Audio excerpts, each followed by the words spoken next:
বাংলাদেশের ঐতিহ্য আর হাতের ছোঁয়ায় বোনা এক অনন্য শিল্প কুমিল্লার খাদি কাপড়। আমি আর আমার বন্ধু আসাদ বের হলাম কুমিল্লার খাদি কুটির শিল্প ভবনের দিকে। উদ্দেশ্য খাদি কাপড়ের গল্পটা খুঁজে বের করা। দোকানে ঢুকেই চোখ পড়ল নানা রঙের নকশার খদ্দর কাপড়। খাদি কাপড় বিশিষ্ট হচ্ছে যে আপনার খাদি কাপড়টা হচ্ছে তুলা থেকে আপনার সুতাটা আপনার চরকা কেটে সুতাটা তৈরি হয়, সেই সুতা দিয়ে আপনার খাদি কাপড়টা হয়। এই কাপড় হচ্ছে যে আমাদের হচ্ছে যে মূলত কাপড়গুলি হচ্ছে যে আপনার চান্দিনাতে। হ্যাঁ, গ্রাহকের চাহিদা আছে আপনার।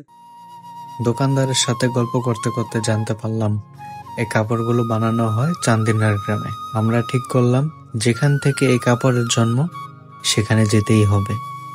বাইক স্টার্ট করে রওনা হলাম চান্দিনার পথে।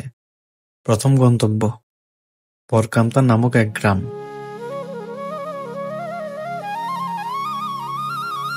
সেখানে দেখা হলো এক তাঁতের সাথে। তিনি তার হাতে বানানো কিছু কাপড় দেখালেন।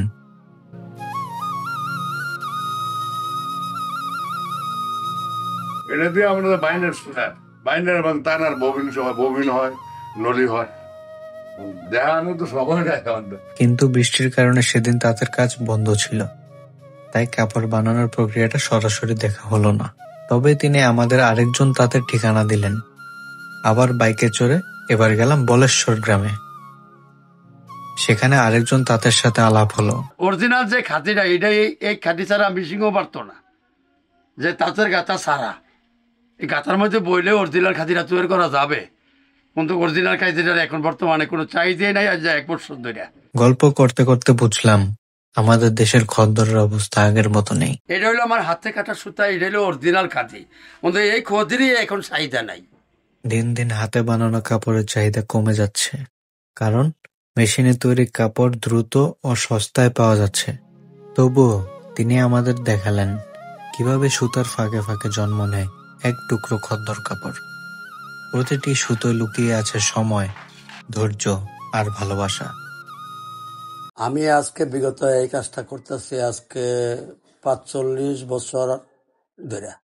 1 গজ কাপড় বানাতে সময় লাগে মনে করেন না আধা ঘন্টা সময় লাগে। 6 গজ কাপড় বানাতে লাগবো আমরা 6টা থেকে 12টা অব্দি।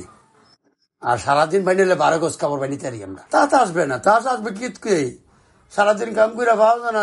300 টাকা মাঠে বদলে দিলে ভাই আমি 800 টাকা। বলে আপনি ভরেছেন কেন? আমি ভরেছি, আমি অন্য কোনো কাজ জানি না। এই পিতায় এই ছিল আমাদের ছোট্ট যাত্রা কুমিল্লার খদ্দর কাপড়ের গল্পের খোঁজে। হয়তো চাহিদা কমেছে, কিন্তু হাতে বানানো এই কাপড়ের গন্ধ, তার উষ্ণতা আর ঐতিহ্য আজও অমূল্য। আসুন হাতে বোনা আসল খাদি চিনে দাম দিই, ঐতিহ্য বাঁচে।